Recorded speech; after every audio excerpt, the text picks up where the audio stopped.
सिंतास मुआहदे की मुअत्तली का भारतीय इक़दाम गैर कानूनी करार। सिंतास मुआहदे पर सालिसी अदालत ने पाकिस्तान के मौक़िफ़ की तायीद कर दी। भारत की तरफ से सालिसी अदालत की कार्रवाई मुअत्तल करने की इस्तिदा मुस्तरद।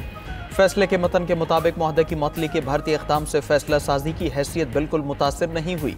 किसी एक फरीक के यकतरफा फैसले से अदालत अपनी कार्रवाई नहीं रोकेगी। अदालत ने सिंतास मुआहदे का बगौर जायजा लिया है। सिंतास मुआहदे को यकतरफा तौर पर मुअत्तल करने की कोई शक नहीं। भारतीय इक़दाम तनाज़ात के हल की लाजिम शक की खिलाफ वर्जी है। पाकिस्तान का सिंतास मुआहदे के हवाले से सालिसी अदालत के फैसले का खैर मकदम।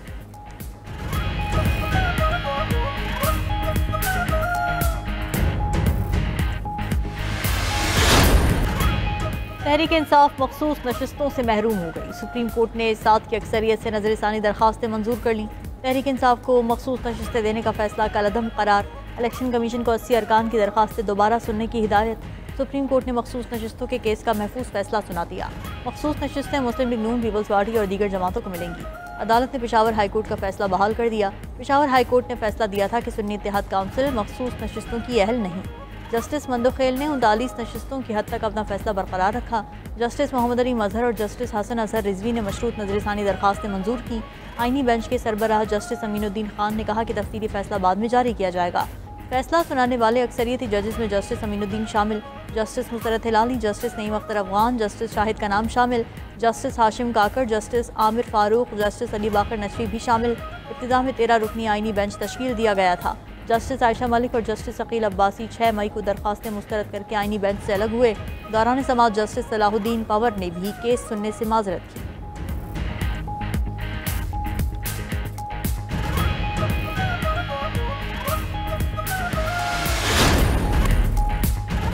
हिंदुस्तान की इजारादारी कभी कबूल नहीं करेंगे। हिंदुस्तान खित्ते में दहशतगर्दी का सबसे बड़ा सरपरस्त है। पाकिस्तान ने न पहले हिंदुस्तान की इजारादारी कबूल की और न कभी करेगा। फील्ड मार्शल सैयद आसिम मुनीर का 2 टोक पैगाम। 52वें कॉमन ट्रेनिंग प्रोग्राम के अफसरान से खिताब में फील्ड मार्शल ने कहा कि दहशतगर्दी हिंदुस्तान का अंदरूनी मसला है, जो इसका अपनी अक़लियतों और बिलखुसूस मुसलमानों पर मुतासिबाना और ज़ालिमाना रवैयों का नतीजा है। मुल्क की तरक्की और कामयाबी के लिए अवाम, हुकूमत और अफवाज के दरमियान मजबूत ताल्लुक नागुज़ीर है। मार्का हक में रियासत की तमाम इकाइयों ने मिसाली हम आहंगी का मुजाहरा किया। मार्का हक में पाकिस्तान ने कश्मीर से लेकर साहिल समुद्र तक हिंदुस्तान की बिला जवाब जारियत के खिलाफ बेहतरीन जवाब दिया। अल्लाह ने मार्का हक में हमारी मदद की क्योंकि हम हक पर थे।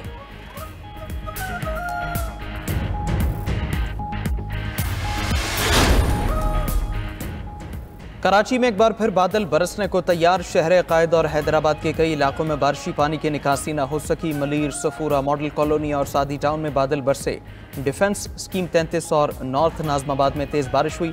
गुलशन हदीद, शारा फैसल, कुरंगी, लांडी और तारिक रोड पर भी बादल बरसे।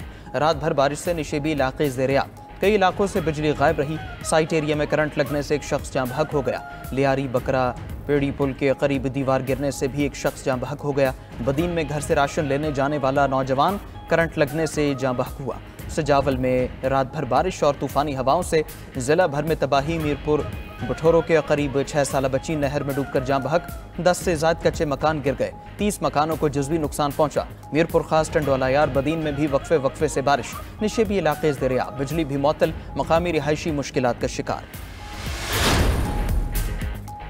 अमेरिका में बर्थ राइट सिटीजनशिप खत्म। अमेरिकी सुप्रीम कोर्ट ने सदर ट्रंप के एग्जीक्यूटिव ऑर्डर के हक में फैसला दे दिया।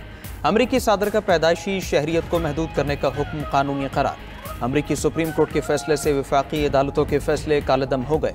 सदर ट्रंप के हुक्मनामे का इतलाक कुछ रियासतों में फौरी तौर पर शुरू हो जाएगा। अमेरिकी सदर ने सुप्रीम कोर्ट के फैसले को खुशाइंद करार दिया।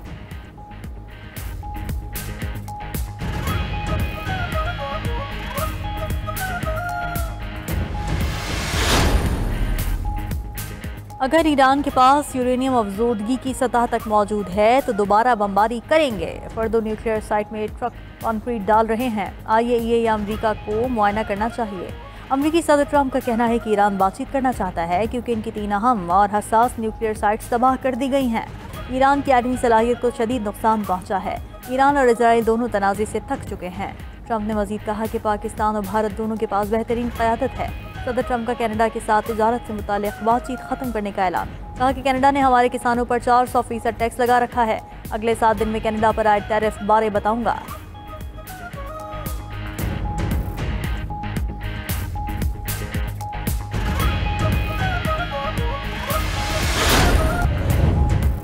गजा में जंग बंदी के करीब हैं। आइंदा हफ्ते तक जंग बंदी हो जाएगी। अमेरिकी सदर डोनाल्ड ट्रंप कहते हैं गजा की सूरत हाल खौफनाक है, खुराक की किल्लत है। ईरान में एटमी तंसीबात को बमबारी से तबाह कर दिया।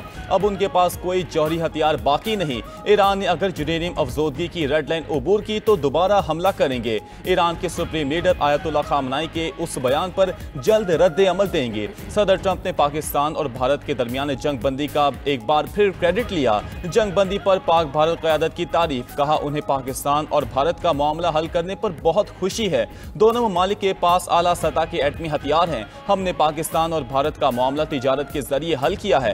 ट्रंप का कनाडा से तिजारती मुज़ाकरात फौरी खत्म करने का ऐलान, बोले कनाडा से डील करना मुश्किल काम है। शुमाली कोरिया के सदर के साथ तनाज़े जल्द हल कर लेंगे।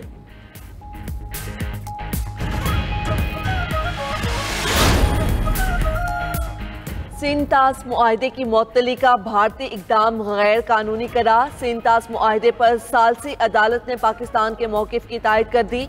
भारत की तरफ से सालसी अदालत की कार्रवाई मुअत्तल करने की इस्तदा मुस्तरद। फैसले के मतन के मुताबिक मुआहदे की मुअत्तली के भारतीय इक़दाम से फैसला साजी की हैसियत बिल्कुल मुतासिर नहीं होती। किसी एक फरीक के यकतरफा फैसले से अदालत अपनी कार्रवाई नहीं रोकेगी। अदालत ने सिंतास मुआहदे का बगौर जायजा लिया है। सिंतास मुआहदे को यकतरफा तौर पर मुअत्तल करने की कोई शिक नहीं। भारतीय इक़दाम तनाज़ात के हल की लाजिम शिक की खिलाफ वर्जी है। पाकिस्तान का सिंतास मुआहदे के हवाले से सालसी अदालत के फैसले का खैर मकदम। सवात में 8 अफराद की मैयतें और जिंदा बचने वाले 11 अफराद को डस्का पहुंचा दिया गया। मैयतें आने पर शहर के 3 इलाकों में कोहराम मच गया। रिश्तेदार जिंदा बच जाने वालों से गले मिलकर धाड़े मारकर रोते रहे।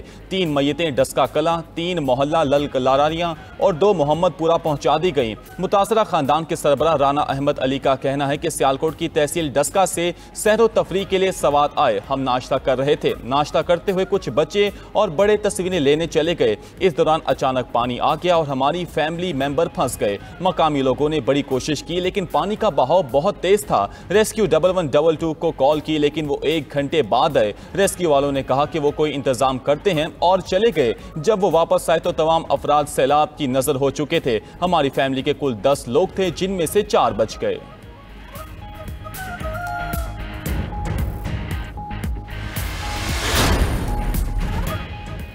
दरियाए सवात पूरे खानदान समेत 18 सयाह बहा ले गया। 9 अफराद की लाशें निकाल ली गईं। सिर्फ 3 अफराद को जिंदा बचाया जा सका। रेस्क्यू के मुताबिक लापता 6 अफराद की तलाश के लिए रेस्क्यू ऑपरेशन सुबह दोबारा शुरू किया जाएगा। पानी के तेज बहाव की वजह से हलाकतों में मजीद इजाफे का खदशा। सैलाबी रेले में बह जाने वाले सयाहों का ताल्लुक सियालकोट और मर्दान से है। असिस्टेंट कमिश्नर सवात का कहना है कि दरिया में नहाने और उसके करीब जाने पर पाबंदी है। इस सिलसिले में दफा 144 नाफिज कर रखी है। पाबंदी के बावजूद सयाह वहां जाते हैं। ऐनी शाहिद का कहना है कि इंतजामिया को कॉल करते रहे लेकिन 2 घंटे तक कोई न आया। सवात वाक़े पर वज़ीर आला केपी का एक्शन, 4 अफसरों को मुअत्तल कर दिया।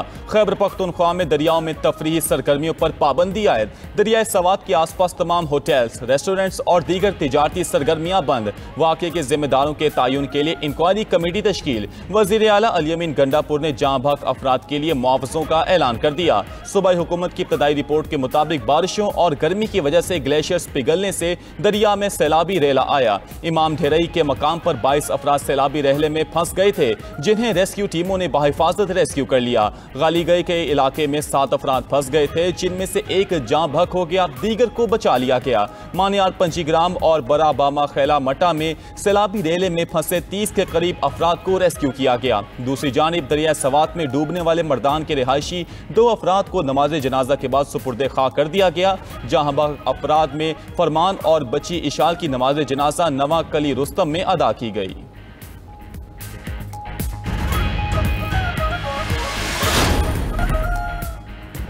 गजा में इसराइली बमबारी से मजीद 36 फलस्तीनी शहीद, मुतादिद जख्मी हो गए। अरब मीडिया के मुताबिक इमदादी मकाम के करीब इसराइली फौज की फायरिंग से 6 अफराद शहीद हुए। गजा शहर के तफा मोहल्ले में ड्रोन हमले में 10 अफराद शहीद हुए। 7 अक्टूबर 2023 से शोहदा की मजमूई तादाद 56,259 हो गई। इसराइल के जनूबी लेबनान पर हमले में खातून शहीद, 27 अफराद जख्मी हो गए। लेबनानी वज़ीर आज़म नवाफ सलाम की इसराइली हमले की शदीद मजम्मत, कहा कि इसराइली हमले लेबनान की खुद मुख्तारी की खिलाफ वर्जी हैं। ईरान से 12 रोज़ा जंग ने इसराइली मईशत का बेड़ा गर्क कर दिया। इसराइल की तारीख में इतना बड़ा नुकसान कभी नहीं हुआ। Director general Israeli tax authority का कहना है कि नुकसानात का तखमीना $3 अरब लगाया गया है। मुतासरा इमारतों की मुरम्मत और मकामी कारोबार को मुआवजा अदा करने के लिए फंड्स की ज़रूरत है।